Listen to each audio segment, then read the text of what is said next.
अस्सलामुअलैकुम नाज़रीन। काफ़ी देर हो गई मैं इसी तरह लेटा रहा। अचानक मुझे महसूस हुआ जैसे कोई कमरे में दाखिल हुआ हो। मैंने एकदम पलवशा की कमीज चेहरे से हटाई। वो कमरे के वस्त में खड़ी थी। क्या ये ख्वाब है? मेरे जहन में पैदा होने वाला सवाल फितरती था। जवाब जानने के लिए मेरे चुटकी काटने से पहले उसकी शोख आवाज़ मेरे कानों में गूंजी। मैं अपने कपड़े यहाँ भूल गई थी, वही लेने आई हूँ। उसने मेरे हाथों में पकड़ी कमीज की जानिब इशारा किया। मुझ पर गोया घड़ों पानी पड़ गया था। वो मैं मुझसे कोई बात नहीं बन पाई थी। वैसे मेरा ख्याल है तुम्हें कत्ल करने का इरादा दोबारा कर लेना चाहिए। उसने एक मर्तबा फिर शौक मुस्कुराहट से पूछा और मैंने नादिम अंदाज में सर झुका लिया। ना चाहते हुए भी मेरे होंठों से फिसला। कत्ल के इरादे की ज़रूरत ही क्या है? तुम ना लौटती तो मैं खुद ब खुद मर जाता। अच्छा, कमीज वाली सामने खड़ी है, अब तो इस बेचारी कमीज की जान छोड़ दो। उसने ऐसे लहजे में कहा कि एकदम मैंने कमीज तकिए पर फेंकी। वैसे तुम इतने बुज़दिल भी नहीं हो जितना मैंने समझा था। तो तुमने कितना बुज़दिल समझा था? उसका गोद में सर में रख कर उसके बालों में उंगलियां फेरने लगा। सारे अंदेशे और सारे गुमानों को मैंने पसे पोस्ट डाल दिया था। उसके जाने के बाद जो चंद घंटे मुझ पर बीते थे, इसके बाद मुझ में इतनी हिम्मत बाकी नहीं बची थी कि उसके सहर अंगेज वजूद से नजरें चुरा सकता। बड़ा बातें करना आ गया है। उसने लेटे लेटे नजरें ऊपर उठाई। तो पहले गूंगा था क्या? बातें करना आ गया है। मैंने जबान निकाल कर उसे चिढ़ाया। तो मेरे जाने के बाद तुम सर पकड़ कर क्यों बैठ गए थे? और अगर यूं ही बैठना था तो जाने क्यों दिया था? तुम्हें कैसे पता? मैंने हैरानी से पूछा। तो मैं यहीं पर तो थी, काफ़ी देर तुम पर नज़र रखे रही। जो ही तुम कमीज उठाकर कुछ ज़्यादा ही गमगीन होने लगे, तभी खाना बनाने लगी। मुझे मालूम हो गया था कि अब तुम अपनी महबूबा की कमीज के साथ ही गम गलत करते रहोगे। उसने यूं शरारती अंदाज में कहा कि मुझे हंसी आ गई। मैंने सोचा तुम चली गई हो, तुमसे कैसे दूर रह पाती। उसने यसीयत भरे लहजे में ऐसा इतराफ़ किया कि मेरी रूह तक सरशार हो गई थी। पलवशा, कभी धोखा तो नहीं दोगी ना? मैंने उसकी ठोड़ी के नीचे हाथ रखकर उसका चेहरा थोड़ा सा ऊपर किया। और इसी खौफ में शायद तुम पहले से मेरी गर्दन तोड़ने लगे हो। ठोड़ी ऊपर करने से उसकी गर्दन पीछे की तरफ टेढ़ी हो गई थी। नहीं, बस तुम्हें छू कर यकीन कर रहा हूँ कि मैं ख्वाब तो नहीं देख रहा। मेरा ख्याल है तुम्हें कुछ ज़्यादा ही भूख लग रही है, जो यूं उल्टी सीधी बकवास शुरू कर दी है। उसने मुंह बनाया। मैं खाना लाती हूँ। मालूम तो है ना कि मेरी माँ ने 50 लाख लेकर ही मेरा रिश्ता देना है। मैं उसके चेहरे पर झुकता हुआ बोला। मैं 50 लाख पूरे करने के लिए अपनी ज़मीन जायदाद घर बार सब कुछ बेच दूंगा, लेकिन तुम्हारी अम्मी जान का मुतालबा ज़रूर पूरा करूंगा। वो खूबसूरत अंदाज में मुस्कराई। अम्मी जान को अगर मेरे 50 रुपए भी मिल गया तो उसने ना नहीं करनी। अब तुमने बकवास शुरू कर दी है। मैं मसनूई गुस्से से बोला। बकवास नहीं, सच कह रही हूँ। और आप पहले मर्द हैं जिसकी आंखों में मुझे इतनी चाहत और मोहब्बत नजर आई। अगर अम्मी जान ना मानी तो मैं आपके साथ भागने को भी तैयार हूँ। भागने की बच्ची, मैं तुमसे आप कब हो गया? वो जज्बाती लहजे में बोली। पहले दिन से थे, बस कहने का मौका नहीं दे रहे थे। जानते हो, जिस वक्त आपने गार में मेरी पिटाई की थी, उस वक्त मुझे आपसे इतनी ज़्यादा नफरत महसूस हुई थी कि मेरा बस चलता तो आपको उसी वक्त कत्ल कर देती।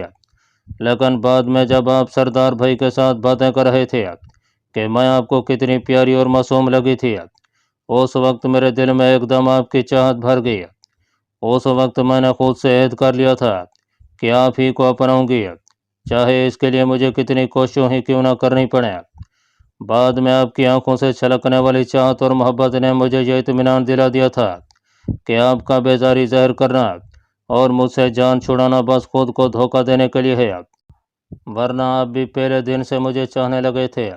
आपकी वजह से पहली बार मुझे एहसास हुआ कि मैं लड़की हूँ, वरना इससे पहले फ़कत गंदी निगाहें मेरी किस्मत में रही थीं, या फिर मुजाहिदीन के कैंप के असातिज़ा थे जो मुझे बेटा समझकर बाप जैसी शफ़क़त से नवाजते थे।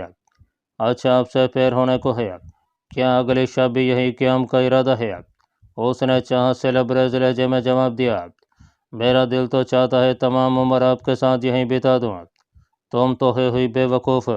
पता है राजू, वजीरिस्तान में औरत को कोई मकाम हासिल नहीं है। बाप किसी भेड़ बकरी की तरह उसका सौदा करता है। ना तो शादी के वक्त औरत की मर्जी दरियाफ्त की जाती है और न उसकी राय को कोई अहमियत दी जाती है, बल्कि इस मामले में कोई भी लड़की ज़बान खोलने की मजाज नहीं होती है। असूलन तो औरत की जिम्मेदारी घर के काम संभालना होते हैं, मगर यहाँ जंगल से लकड़ियाँ लाना, खेती बाड़ी करना औरत ही की जिम्मेदारी होती है। यहाँ मर्द का काम सिर्फ झूठी गरज दिखाना, बेटी की तालीम पर पाबंदी लगाना, जवान होने पर उसका सौदा करके पैसे खड़े करना होता है। खासकर तालीम तो औरत को लिए शजर ममनुआ है। मुझे भी किसी वजह से पढ़ने का मौका मिला, वरना आज मैं भी सपू गमाए बाजी की तरह अनपढ़ होती। और सच कहूँ तो अगर मुझे आप ना मिलते तब भी मैंने वजीरिस्तान में शादी नहीं करना थी। तो क्या तुम जैसी लड़की को पाकिस्तान में रिश्तों की कोई कमी है? एक छोड़ लाखों मर्द तुम्हें अपनाने पर तैयार हो जाते। हाँ, मगर उनमें कोई भी राजू तो ना होता ना, तो मुझ में कौन से सुरखाब के पर लगे हैं। अगर किसी काबिल होता तो बार बार यूँ ना धुतकारा जाता। धुत करने वालियाँ बेवकूफ़ और बदकिस्मत थीं। अपनी अहमियत मुझसे पूछें। पता नहीं वो बदकिस्मत थीं या मैं। वो बदकिस्मत थीं क्योंकि आपको तो मुझ जैसी प्यारी लड़की मिल गई है ना। उसने शरारती लहजे में कहा लगाया, इसमें शाकी क्या है? मैंने जज्बात से लबरेज लहजे में कहा, यकीनन वो बहुत कीमती साथी थी। अच्छा, मुझे अपनी कहानी तफसील से सुनाए ना, फिर कभी सही है। फ़िलहाल तुम खाना ले आओ ताकि खा कर निकलें। खाना तो मैं ले आती हूँ, मगर आज रात यहीं गुजारेंगे। पलवश यार, समझने की कोशिश करो। वो मुस्कुराते हुए शोखी भरे लहजे में बोली, सच कहो कभी पहले भी आपकी बात मानी है? उसका अंदाज देखते हुए मैं बेबसी से मुस्कुरा दिया था। वो भी होंठों पर दिलअवेज मुस्कुराहट सजाए बाहर निकल गई। जिंदगी एक अजीब डगर पर आ गई थी। कहाँ तो मैंने महीन की बेवफाई और रोमाना के झूठ के बाद और ज़ात पर एतबार ना करने का तहिया कर लिया था, और कहाँ पलवशा के बगैर एक लम्हा गुजरना कारेदार लग रहा था, बल्कि हमने एक दूसरे को अपनाने का फैसला भी कर लिया था। मुझे यकीन था कि अबू जान और फूफो जान ने भी इस रिश्ते पर खुशी से फूले नहीं समाना था। मेरे लिए ऐसी दुल्हन तो शायद वो सारी ज़िंदगी तलाश ना कर पाते। मैं पलवशा को तलाक अंक भिजवाने की बाबत सोचने लगा। अब उसे अपने साथ फिराना बेवकूफ़ी थी, लेकिन इस बार सबसे बड़ी रुकावट खुद पलवशा की ज़ात थी। मैं जानता था कि उसने मुश्किल ही से राज़ी होना था। अलबत्ता फिलफोर शादी का लालच देकर मैं उसे तलाक अंग ले जा सकता था। इसके बाद शायद वो हर धर्म मान जाती। सबसे बढ़कर मैं खुद भी मज़ीद उससे दूर नहीं रह सकता था। उसे ज़िंदगी में शामिल करना मुझे अपनी ज़िंदगी की सबसे बड़ी ख्वाहिश लग रही थी। पलवशा की वापसी रोटी के छाबे और सालन के कटोरे के साथ हुई थी। अरे, आपने अभी तक पैसे नहीं उठाए? उसने ज़मीन पर बिखरे हुए नोटों को देखकर मुस्करा कर पूछा। उस वक्त मेरी नज़र भी उन नोटों पर पड़ी जो वहाँ से जाते हुए वह गुस्से में फेंक कर गई थी। मैंने साफ गोई से कहा, मुझे नोट उठाने का होश ही कहाँ था। वापस आ तो गई हूँ, होश भी वापस आ जाने चाहिए थे। मेरे सामने खाने के बर्तन धर कर वो ज़मीन पर बिखरे नोट समेटने लगी। गलाक भी उठाकर उसने चारपाई पर रख दिया था। खाना खाकर उसने फिर वहीं रात गुजारने पर इसरार किया। मजबूरन मुझे मानना पड़ा। रात को उसने अपनी चारपाई मेरी चारपाई से जोड़कर लगा दी। ये क्या? मैं हल्का सा मोतरस हुआ। आज रात आपसे बहुत सी बातें करना है। पता नहीं कब से मेरे कान आपकी ज़बान से आपकी कहानी सुनने को तरस रहे हैं। तो क्या चारपाई जहाँ पहले पड़ी थी वहाँ तक मेरी आवाज़ ना जाती? राजू, दिमाग खराब ना करें। जब आपको मालूम है कि होना वही है जो मैं कह रही हूँ, तो फिर अपनी तमन्नाई ज़ाय करने का फ़ायदा? मैं खिसियाना होकर खामोश हो गया। रात गए तक वो मेरी दस्ताने ही आज सुनती रही। मैंने अपनी ज़िंदगी में आने वाली तीनों लड़कियों की कहानी बिना किसी कमी बेशी के उसके सामने दोहरा दी थी। वो खामोशी और मावियत से सब कुछ सुनती रही। रात देर तक जगने की वजह से सुबह की नमाज भी कज़ा हो गई थी। हम दोनों की आंख 9-10 बजे के करीब खुली थी। उठते साथ वो नाश्ता बनाने चली गई। मैंने भी उठकर बैतुल खला का रुख किया और फिर वापस आकर उसका इंतज़ार करने लगा। اس کی واپسی قہوے کی کیتلی پر پراٹھوں کے چھابے کے ساتھ ہوئی تھی۔ راجو جی، اپنا دانا پانی یہاں ختم ہو چکا ہے، بمشکل 2 پراٹھے ہی بنے ہیں، آٹا ختم ہو گیا ہے۔ میں نے اسے یاد دلاتے ہوئے کہا، میں تو کل ہی جانے پر تیار تھا۔ کوئی بات نہیں، آج چلے جانا، اطمینان بھرے لہجے میں کہتے ہوئے اس نے میرے سامنے پراٹھوں کا چھابا رکھ دیا۔ ویسے روٹی بنانا کب سیکھا ہے؟ جب کہ تم نے لڑکا بن کر زندگی گزاری ہے، اور لڑکے یہ کام نہیں کرتے۔ اس کے بنے ہوئے خوبصورت پراٹھوں کو دیکھتے ہوئے میں پوچھے بنا نہ رہ سکا۔ آپ کی اطلاع کے لیے عرض ہے کہ مجاہدین کے ٹریننگ کیمپ میں کھانا بنانا بھی سیکھنا پڑتا ہے۔ اس کے علاوہ جب چند دن چھٹی پر جاتی ہے، امی جان بھی اس بات پر زور دیتی ہیں کہ میں روٹی بنانا سیکھ جاؤں، کیونکہ میں نے ساری زندگی لڑکوں کے بھیس میں تو نہیں رہنا تھا نا۔ اچھا، ایسا ہے کہ یہاں سے سیدھا گورنڈے تمہارے گھر جائیں گے، وہاں سے تمہاری والدہ اور چھوٹے بھائی کو ساتھ لے کر تالا گنگ کا رخ کریں گے۔ وہاں پہنچنے کے اگلے دن ابو جان اور پھوپھو جان تمہاری امی جان سے باقاعدہ رشتہ مانگیں گے، تمہارے رواج کے مطابق منہ مانگی رقم ادا کریں گے، اور اس سے اگلے 2 دن میں ہماری شادی ہو جائے گی۔ سچ؟ اس نے ہاتھ میں تھامی قہوے کی پیالی نیچے رکھتے ہوئے وفور جذبات سے میرا ہاتھ تھام لیا تھا۔ اس کی آنکھوں میں خوشی کے رنگ کوسوں قزح کی طرح جھلملانے لگے تھے۔ اتنی خوش وہ مجھے زندگی میں پہلی بار نظر آئی تھی۔ اگر درمیان میں کھانے کے برتن نہ ہوتے تو یقیناً وہ مجھ سے لپٹ گئی ہوتی۔ بالکل سچ ہے، لیکن شرط یہ ہے کہ واپسی پر تم میرے ساتھ آنے کی ضد نہیں کرو گی۔ تو یہاں آپ کی حفاظت کون کرے گا؟ کون آپ کا خیال رکھے گا؟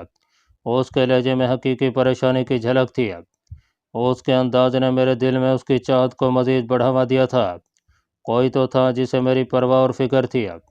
میں نے جواب دینے کے لیے منہ کھولا تو یہ چاہت میرے لہجے میں شامل تھی، پگلی، اس سے پہلے بھی تو میری حفاظت میرا اللہ پاک کرتا تھا، اب بھی وہی کرے گا۔ وہ تو ٹھیک ہے، لیکن اسباب بھی تو اسی رب عظیم نے بنائے ہیں۔ اللہ پاک نے مرد کو محافظ بنایا ہے، نہ کہ عورت کو، اور تمہاری یہاں موجودگی مجھے کتنا پریشان کرتی ہے یہ تمہیں اچھی طرح معلوم ہے۔ اگر تم کسی مقام پر حفاظت کے ساتھ موجود ہوگی تو میں تسلی سے اپنا کام کر سکوں گا۔ وہ شرارت سے بولی، ہاں، جیسے میرے سر پر رکھے گلاس کو نشانہ بنانے وقت آپ کے ہاتھ کانپ رہے تھے۔ بے شک، میں نے کھلے دل سے اعتراف کیا کہ وہ بات شبہ سے بالاتر تھی۔ اب چلنے کی تیاری کریں۔ اپنی لاڈلی کو دیکھ کر آپ کو کچھ زیادہ ہی ہنسی آ رہی ہے۔ میری لاڈلی تم ہو، اور وعدہ کرتا ہوں ہمیشہ رہوگی۔ اس وعدے سے پھر نہ جانا، اور میری غلطیوں کو تائیوں کو معاف کرتے رہنا۔ میں نے حیرانی بھرے لہجے میں کہا، بعض اوقات تم اتنی بڑی بڑی باتیں کرنے لگ جاتی ہو جیسے تم میں کوئی بوڑھی روح چھپی ہو۔ یہ بڑی بڑی باتیں نہیں ہیں راجو، یہ اس خوف کا اظہار ہے جو ہر لڑکی کے دل میں چھپا ہوتا ہے۔ 11 بجنے والے تھے اور میں چاہتا تھا کہ ہم شام تک میں انگور انڈے پہنچ جائیں۔ فی الحال تو ہمیں یہ اندازہ بھی نہیں تھا کہ ہم انگور اڈے سے کتنا دور تھے۔ ہم سامان سمیٹ ہی نہیں پائے تھے کہ داخلی دروازے پر زوردار دستک ہوئی۔ پلوشا نے چونک کر میری جانب دیکھا، شاید مالک مکان لوٹ آیا ہے۔ میں نے اطمینان سے کہا، کوئی بات نہیں، اسے معقول معاوضہ دے دیں گے۔ آپ کے کہنے سے پہلے ہی میں نے نمک کے ڈبے میں 5,000 روپے رکھ دیے ہیں۔ بہت اچھا کیا، میں نے تعریفی انداز میں کہا۔ اسی وقت ایک مرتبہ پھر زوردار دستک ہوئی، اور پھر دروازہ مسلسل کھٹکھٹایا جانے لگا۔ کہیں مالک مکان کے علاوہ یہ کوئی اور نہ ہو۔ میں نے اندیشہ ظاہر کیا۔ ٹھہرو، میں دیکھتی ہوں۔ پلوشا نے لوہے کی پیٹی پر پڑا ٹرنک کھول کر اس میں سے سرخ رنگ کا زنانہ گھگھرا نکالا اور اپنی قمیض کے اوپر پہن لیا۔ اس لمبے گھگھرے نے اسے ٹخنوں تک ڈھانپ لیا تھا۔ ایک دم اس کے حسن میں اضافہ ہو گیا تھا۔ میرے احساسات سے بے نیاز اس نے سرخ رنگ کا بڑا سا دوپٹہ اوڑھا جس میں اس کی آنکھیں ہی نظر آ رہی تھیں۔ کیسی لگ رہی ہوں؟ وہ میری جانب متوجہ ہوئی، لیکن میری آنکھوں سے ظاہر ہونے والے تاثرات دیکھتے ہی اس نے شرما کر سر جھکا لیا تھا۔ بے شرم پرائی لڑکیوں کو گھرتا ہے۔ زیر لب مسکراتے ہوئے اس نے سیلنسر لگا کر گلاک اٹھایا اور بیرونی دروازے کی طرف چل دیا۔ دستک دینے والے اب پشتوں میں بھی آوازیں دینے لگے تھے، کون جی؟ दरवाजे के करीब जाकर पलवशा ने पूछा। दस्ता की आवाज़ बंद हुई और किसी ने मकामी लहजे में पूछा, घर में कोई मर्द नहीं है क्या? नहीं, वो बाहर गया हुआ है। क्या यहाँ आज या कल कोई अजनबी देखा है तुम लोगों ने?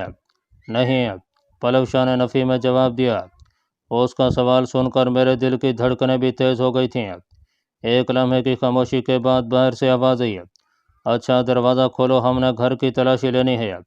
आप थोड़ी देर बाद आ जाएं, इस वक्त घर में कोई नहीं है।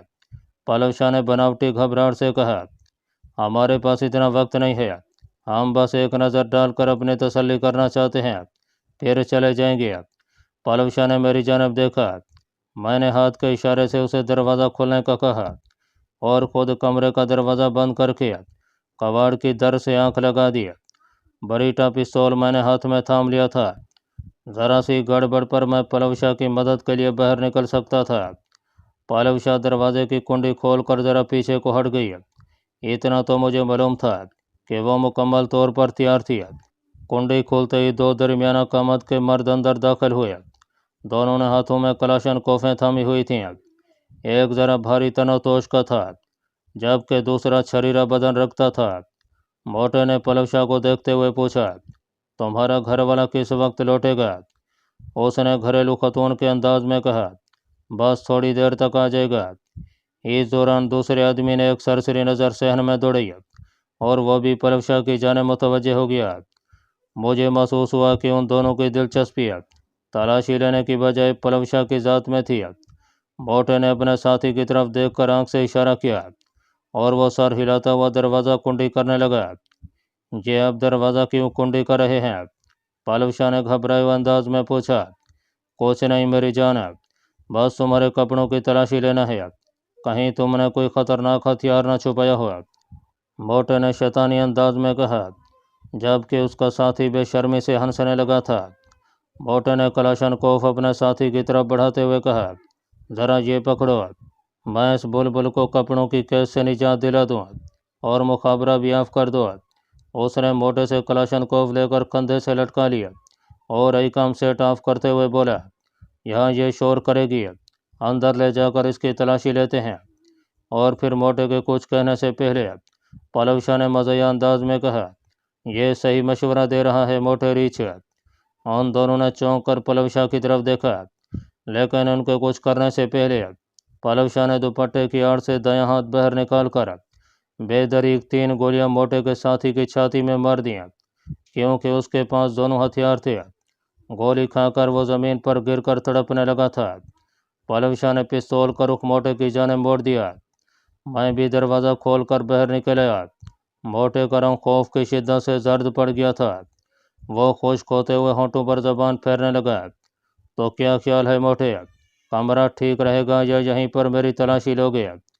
उसने हिकलाते हुए कहा, मैं माफ़ी चाहता हूँ, आपको कोई गलत फहमी हुई है।